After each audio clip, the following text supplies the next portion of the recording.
Jump into the real story of Napoleon and see what we can learn from him. First, I want to make it clear that yes, I am absolutely idolizing him. And yes, I am sweeping under the rug the hundreds of thousands of deaths that he caused. That's because I'm using Napoleon as a didactic instrument, just as Plutarch did. And yes, this would be considered hero worship. What of it? You want to fill your mind with spirits greater than yourself, with thoughts of men who are greater than you. You do not want to fill your head with thoughts of nobodies in our time. And indeed, even these men of history chose their own role models from history. Caesar looked up to Alexander and Napoleon looked up to Caesar. These are men that defined their entire epoch. And I use the acts and mindset of these men as my shining star.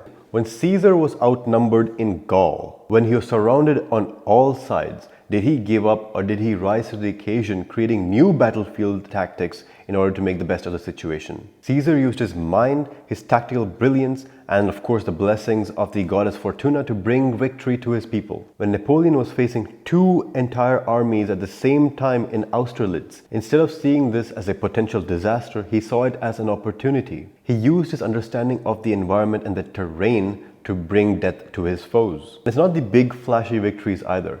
Before the Battle of, Friedland, Napoleon was known to be in his tent planning education reforms on the eve of battle. Imagine how crazy this is. The man had a real ability to detach. We, in our modern times, we freak out if there's an exam the next day, an exam which is completely forgotten about a year from now. Something as petty as an exam has the power to stress us. And this man, he had a whole battle to fight the next day, and he still had the mental bandwidth to focus on a different task. This is what is meant by detachment, the ability to look upon the battlefield from above and make the tactically just choice based on logic and reason alone. These are some of the lessons that we can learn from Napoleon, not just focus on his sexual deviances. In our lifetime, I suspect that an American Napoleon, an American Caesar will be born. And I'm not even saying that's a good thing. Indeed, he would be a nemesis of the status quo. He might already be born. He might be watching this video right now. I believe this because the conditions are ripe for a Napoleon or a Caesar to arise. The land is fertile for such a man to arise on American soil. It might be you if you are up to it. And I'll leave you with some further reading if you're so inclined. If you enjoyed the aesthetics and the romance of the French Revolution period, I strongly suggest reading Alexandre Dumas' The Count of Monte Cristo.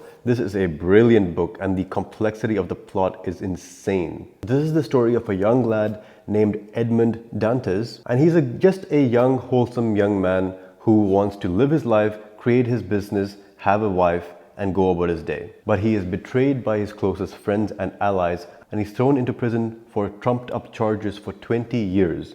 But when he returns, he's a changed man. So he has a mentor in prison who teaches him science, intuition, observation, and philosophy. And when he comes out, he's able to use that to build an empire and fight a multi-generational war against his betrayers. Really cool and dark story, strongly recommend. If you're interested in the tactics of Napoleon, check out the series about Napoleonic Wars by Epic History TV, really cool history channel on YouTube. If you're interested in watching a movie that actually does justice to Napoleon's battle tactics, then watch the movie Waterloo. This, of course, is just a bonus clip from the actual full review of this movie. If you are so inclined, go ahead and give that a watch.